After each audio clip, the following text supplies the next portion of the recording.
Well, I think I've put it off just about long enough, and it's time for me to finally introduce the main character of the game and show off a little bit about how he gets around in the game. So, without further ado, I introduce you to the Mole.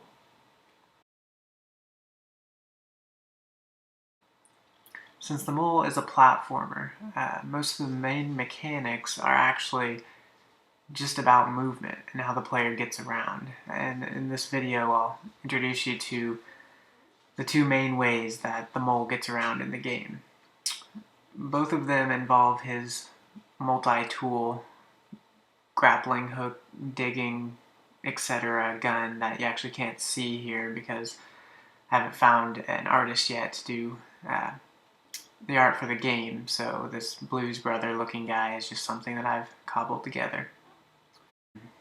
As you've already seen, there's quite a few ways that the player can use the grappling hook, and I'll show you one more in just a second. Right now I'm showing off a few ways that the Mole can burrow underground using his tool, and there's lots more that he can do with that you'll learn in the upcoming weeks. One of the really cool ways though that he uses the grappling hook is what I'm showing right now.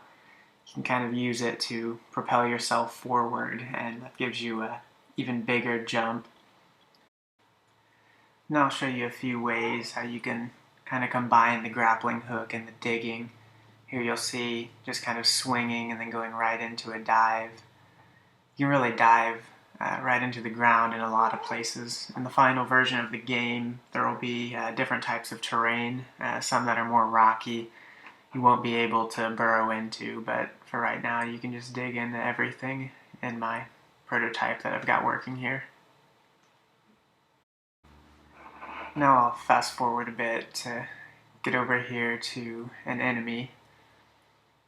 What I'll show you now is the squirrel enemy, which may or may not make it into the final game, but for right now he's one of the most basic enemy types. I'll show you some different ways that you can take care of him. As you saw there is a classic Mario stomp on the enemy type of move. You can also burrow underground and pop up underneath the squirrel to take him out.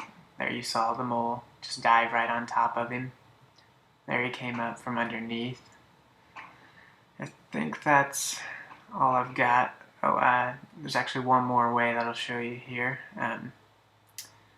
If you can time it just right, you can actually shoot the squirrel with your grappling hook, and that'll take care of him. I think that's the final way that I've got for you here. For all of you who have been following along as I give updates for the game, thanks for keeping up with everything, and I hope to have more updates out to you soon.